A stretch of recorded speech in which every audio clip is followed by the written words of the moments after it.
On the following morning, when Montalvo entered his private room after breakfast, he found a lady awaiting him, in whom, notwithstanding the long cloak and veil she wore, he had little difficulty in recognizing Black Meg.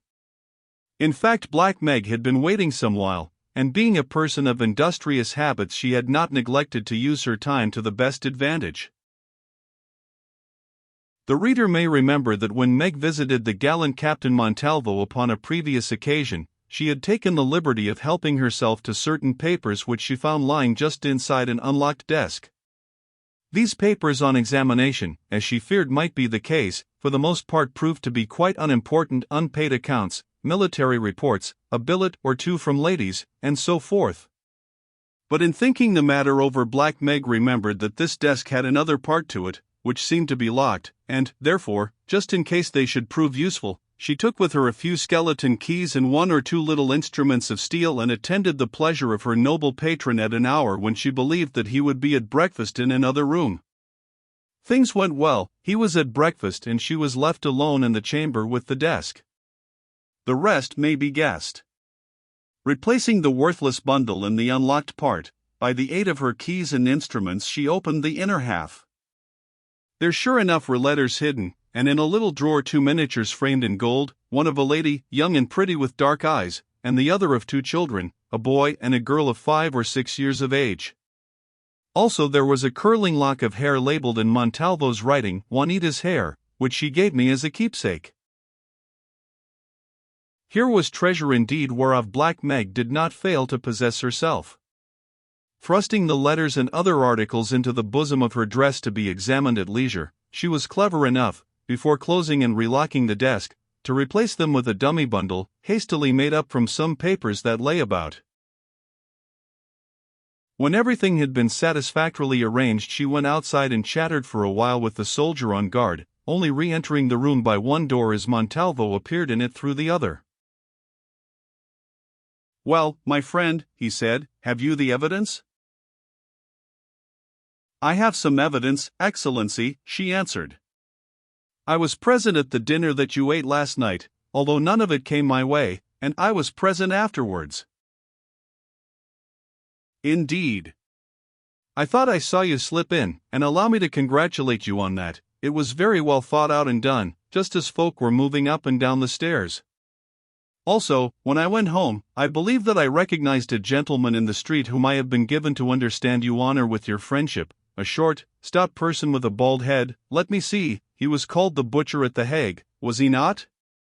No, do not pout, I have no wish to pry into the secrets of ladies, but still in my position here it is my business to know a thing or two. Well, what did you see?"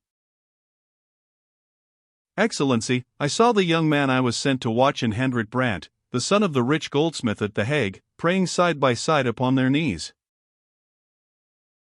"That is bad, very bad," said Montalvo, shaking his head, "but—" "I saw," she went on in her hoarse voice, "the pair of them read the Bible." "How shocking," replied Montalvo with a simulated shudder.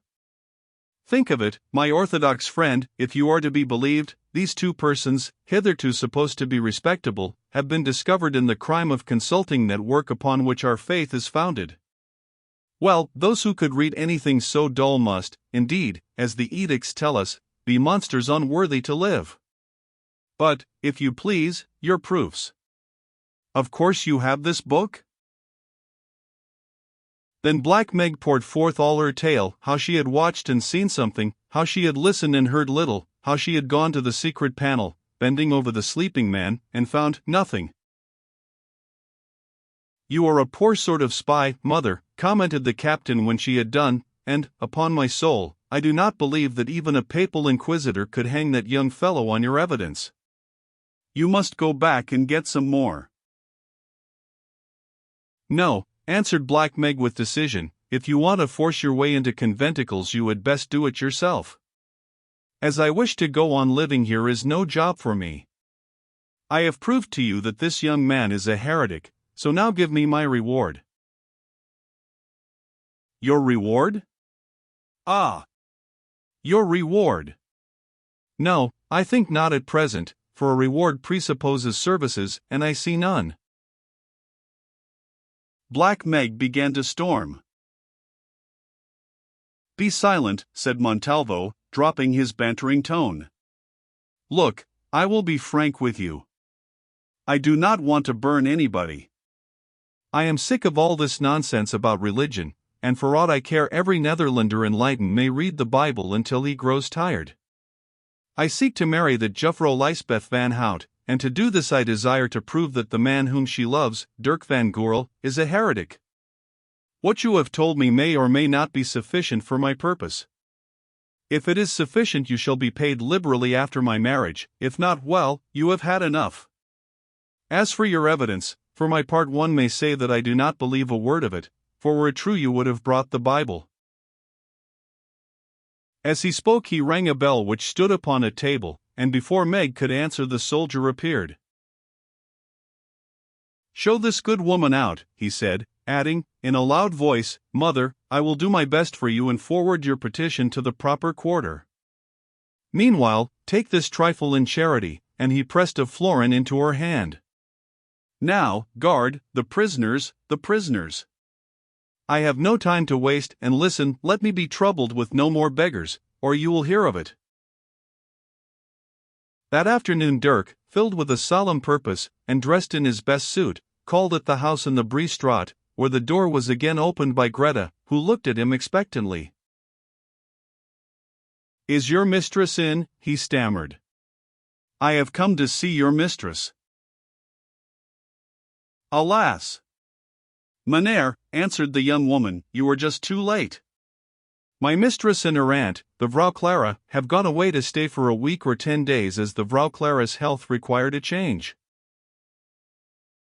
"Indeed," said Dirk aghast, "and where have they gone?" "Oh, Meneer, I do not know that, they did not tell me," and no other answer could he extract from her. So Dirk went away discomfited and pondering. An hour later the Captain Montalvo called, and strange to say proved more fortunate.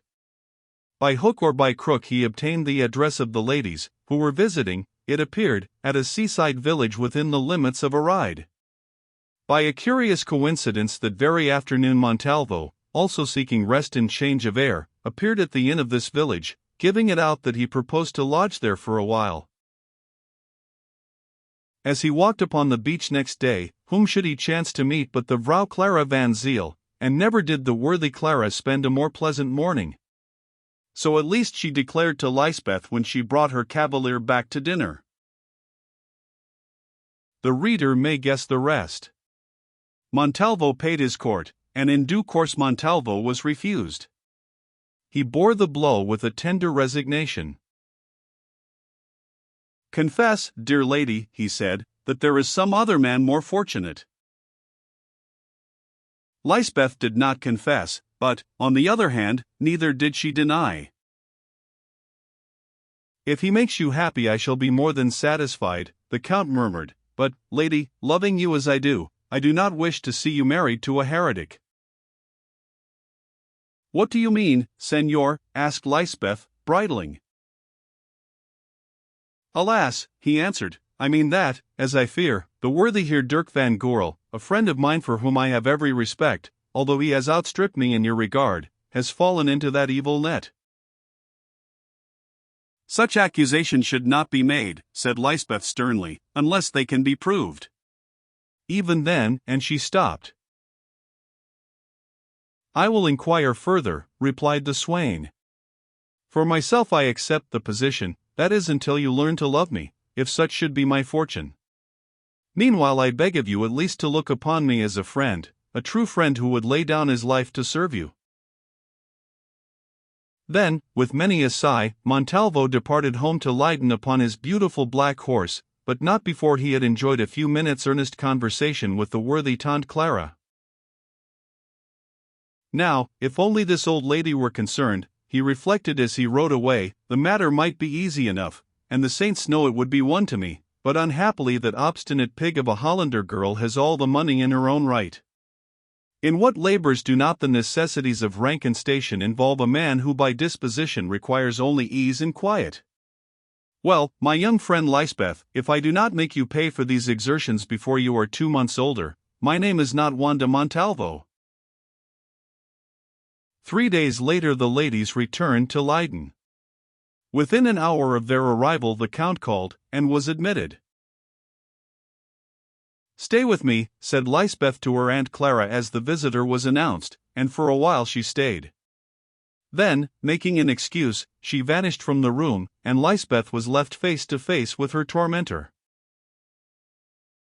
"Why do you come here?" she asked. "I have given you my answer." "I come for your own sake," he replied, "to give you my reasons for conduct which you may think strange."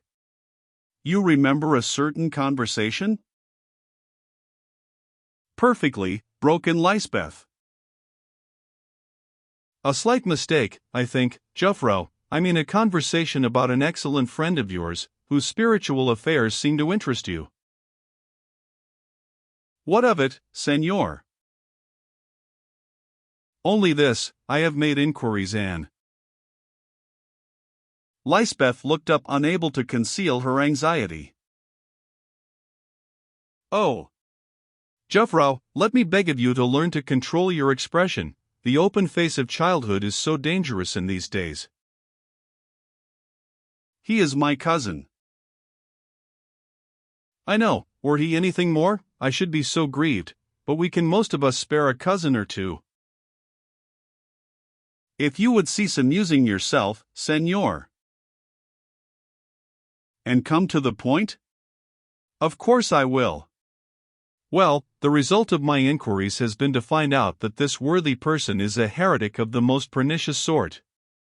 I said inquiries, but there was no need for me to make any. He has been—" "Not denounced," broke in Lysbeth. "Oh, my dear lady," again that telltale emotion from which all sorts of things might be concluded. "Yes, denounced, but fortunately to myself as a person appointed under the edict. It will, I fear, be my duty to have him arrested this evening. You wish to sit down, allow me to hand you a chair, but I shall not deal with the case myself.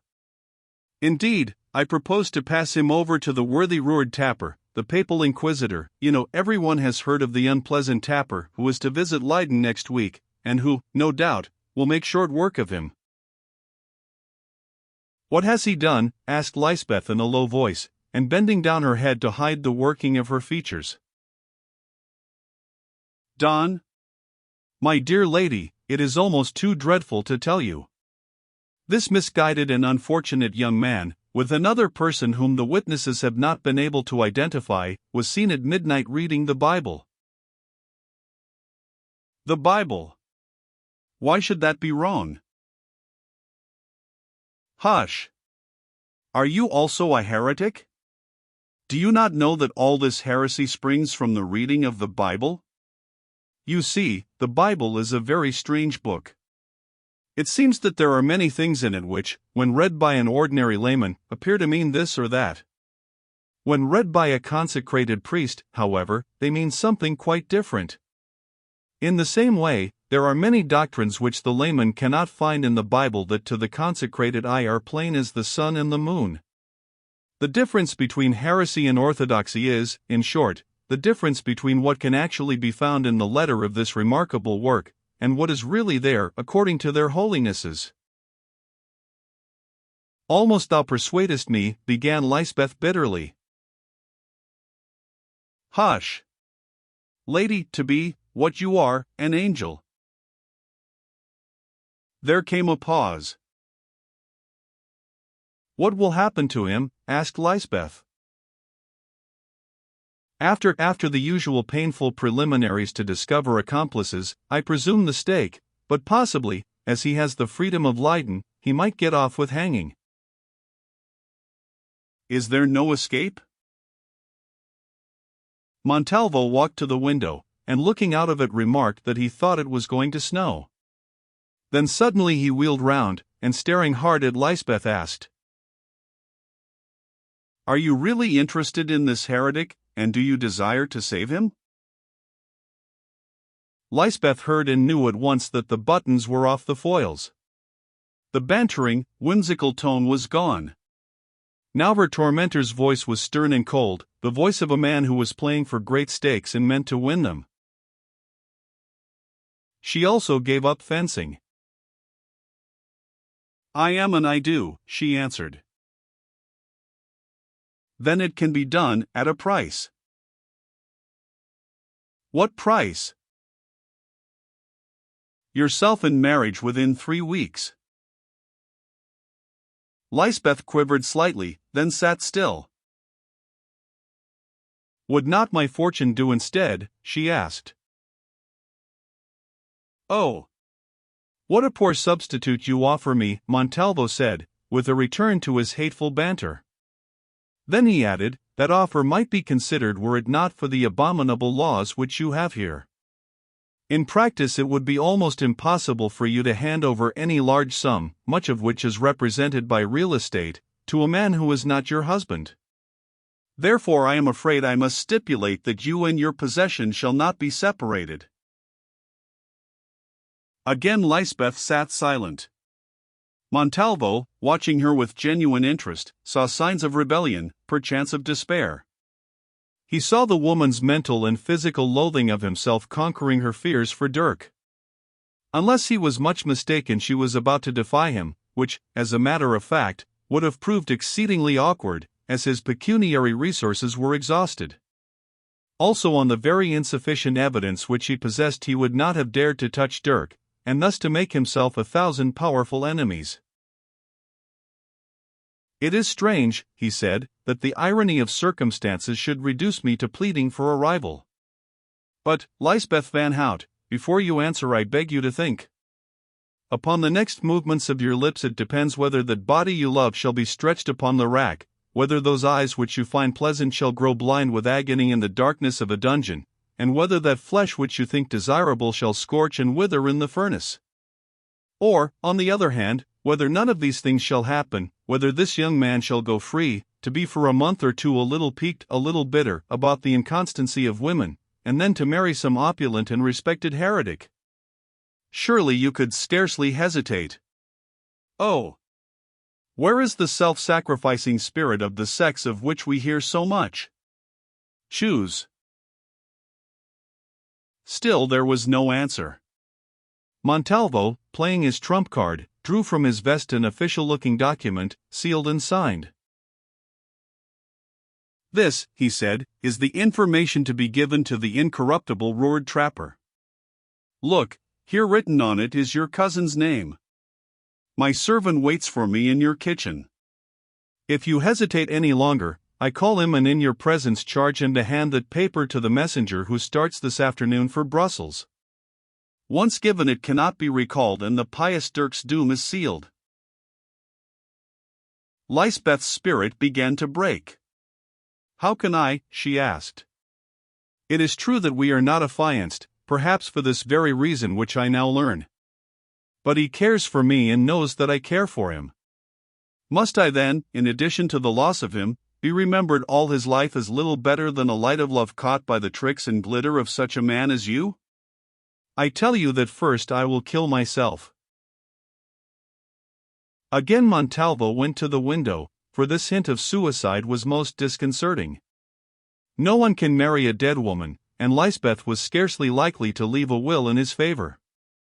It seemed that what troubled her particularly was the fear lest the young man should think her conduct light. Well, why should she not give him a reason which he would be the first to acknowledge as excellent for breaking with him? Could she, a Catholic, be expected to wed a heretic, and could he not be made to tell her that he was a heretic? Behold an answer to his question. The saints themselves, desiring that this pearl of price should continue to rest in the bosom of the true church, had interfered in his behalf, for there in the street below was Dirk van Goorl approaching Lysbeth's door. Yes, there he was dressed in his best burgher's suit, his brow knit with thought, his step hesitating, a very picture of the timid, doubtful lover. "Lysbeth van Hout," said the Count, turning to her, "as it chances the Heer Dirk van Goorl is at your door. You will admit him, and this matter can be settled one way or the other. I wish to point out to you how needless it is that the young man should be left believing that you have treated him ill. All which is necessary is that you should ask whether or no he is of your faith. If I know him, he will not lie to you. Then it remains only for you to say, for doubtless the man comes here to seek your hand, that however much it may grieve you to give such an answer, you can take no heretic to husband. Do you understand? Lysbeth bowed her head. Then listen. You will admit your suitor, you will allow him to make his offer to you now, if he is so inclined, you will, before giving any answer, ask him of his faith. If he replies that he is a heretic, you will dismiss him as kindly as you wish. If he replies that he is a true servant of the church, you will say that you have heard a different tale and must have time to make inquiries. Remember also that if by one jot you do otherwise than I have bid you, when Dirk van Goorl leaves the room you see him for the last time, unless it pleases you, to attend his execution. Whereas if you obey and dismiss him finally, as the door shuts behind him, I put this information in the fire and satisfy you that the evidence upon which it is based is forever deprived of weight and done with. Lysbeth looked a question. I see you are wondering how I should know what you do or do not do. It is simple. I shall be the harmless but observant witness of your interview. Over this doorway hangs a tapestry. You will grant me the privilege, not a great one for a future husband, of stepping behind it. Never, never, said Lysbeth, I cannot be put to such a shame. I defy you. As she spoke came the sound of knocking at the street door. Glancing up at Montalvo, for the second time she saw that look which he had worn at the crisis of the sledge race.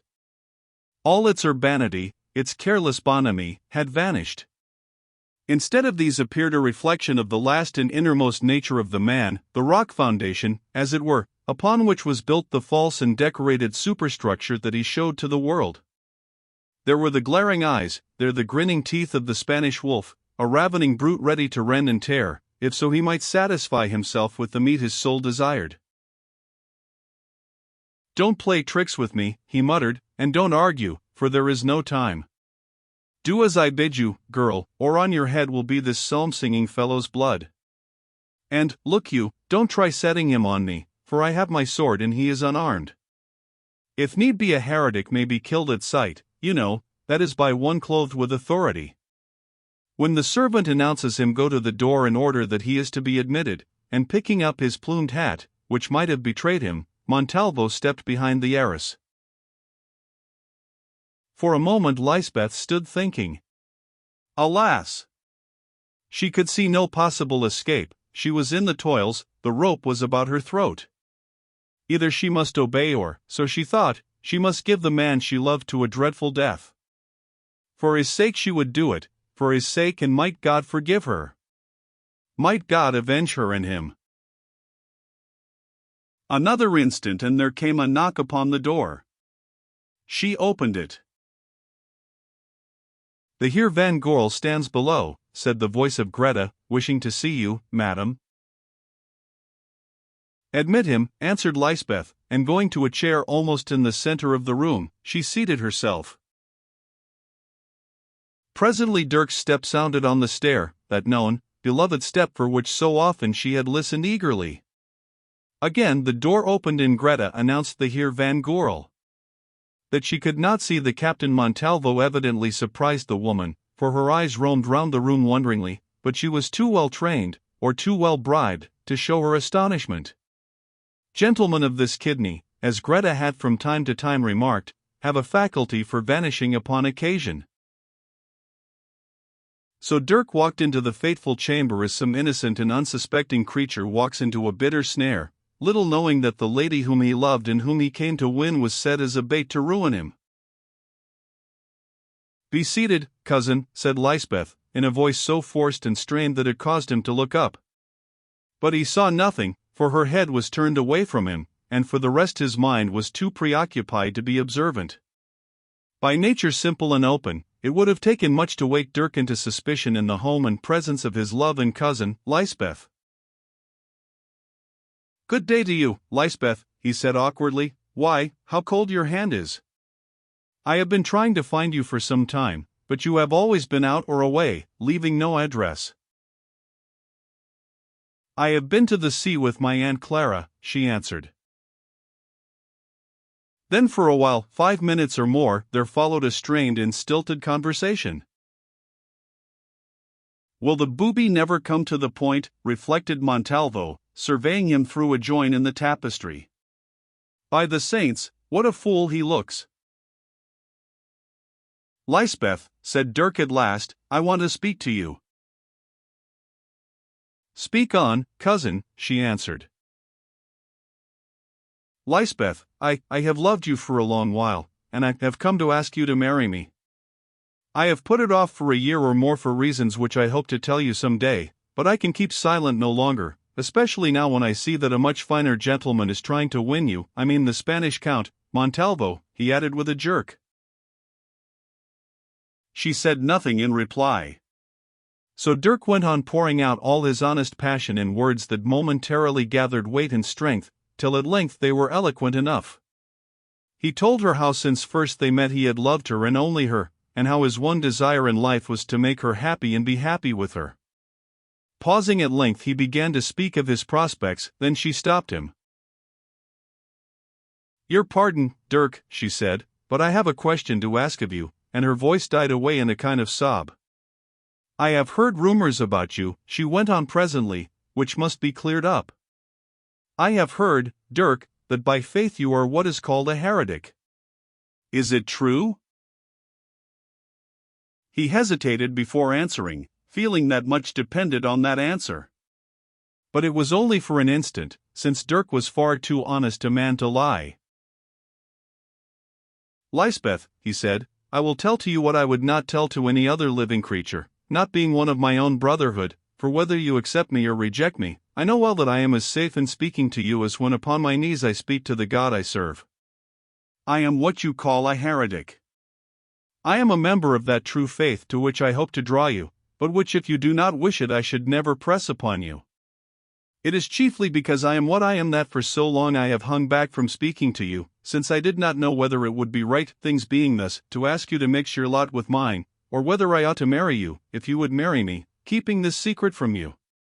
Only the other night I sought counsel of, well, never mind of whom, and we prayed together, and together searched the word of God.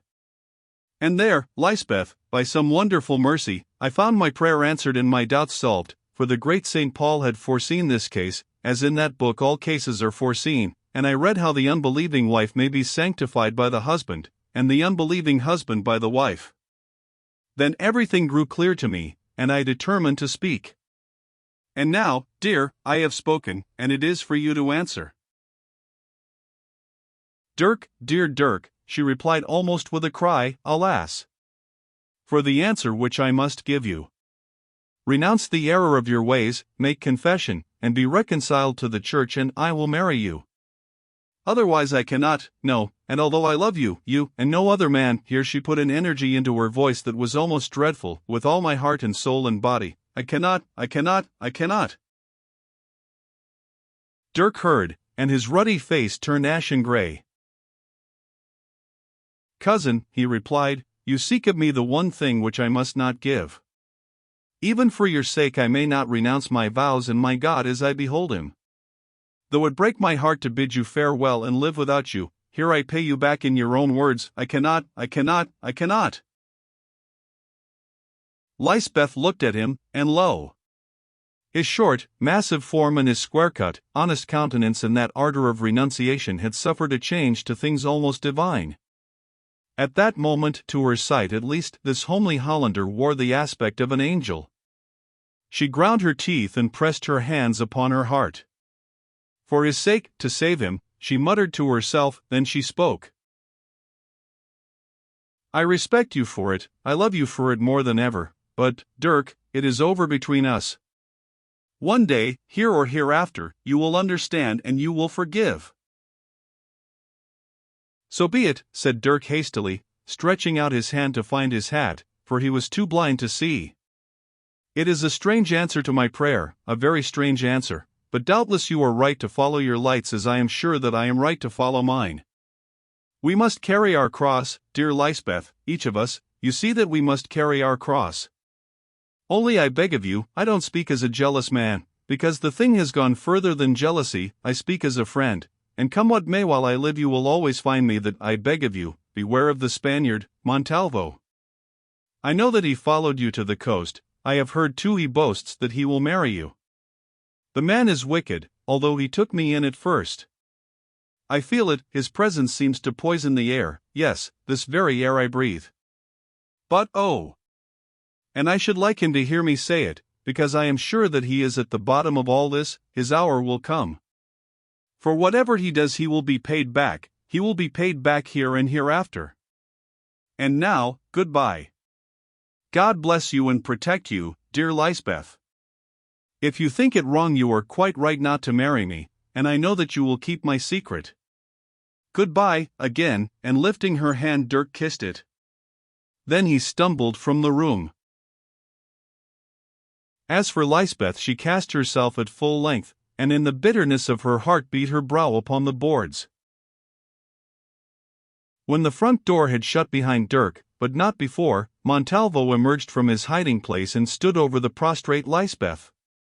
He tried to adopt his airy and sarcastic manner, but he was shaken by the scene which he had overheard, shaken and somewhat frightened also, for he felt that he had called into being passions of which the force and fruits could not be calculated. Bravo! My little actress, he began, then gave it up and added in his natural voice, you had best rise and see me burn this paper. Lysbeth struggled to her knees and watched him thrust the document between two glowing peats. I have fulfilled my promise, he said, and that evidence is done with, but in case you should think of playing any tricks and not fulfilling yours, please remember that I have fresh evidence infinitely more valuable and convincing, to gain which, indeed, I condescended to a stratagem not quite in keeping with my traditions. With my own ears I heard this worthy gentleman, who is pleased to think so poorly of me, admit that he is a heretic. That is enough to burn him any day, and I swear that if within 3 weeks we are not man and wife, burn he shall. While he was speaking Lysbeth had risen slowly to her feet. Now she confronted him, no longer the Lysbeth whom he had known, but a new being filled like a cup with fury that was the more awful because it was so quiet. Wanda Montalvo, she said in a low voice, your wickedness has won and for Dirk's sake my person and my goods must pay its price. So be it since so it must be, but listen. I make no prophecies about you, I do not say that this or that shall happen to you, but I call down upon you the curse of God and the execration of men. Then she threw up her hands and began to pray. God, whom it is pleased that I should be given to a fate far worse than death, O God, blast the mind and the soul of this monster. Let him henceforth never know a peaceful hour, let misfortune come upon him through me and mine, let fears haunt his sleep. Let him live in heavy labor and die in blood and misery, and through me, and if I bear children to him, let the evil be upon them also. She ceased. Montalvo looked at her and tried to speak. Again he looked and again he tried to speak, but no words would come. Then the fear of Lysbeth Van Hout fell upon him, that fear which was to haunt him all his life. He turned and crept from the room, and his face was like the face of an old man, nor, notwithstanding the height of his immediate success, could his heart have been more heavy if Lysbeth had been an angel sent straight from heaven to proclaim to him the unalterable doom of God.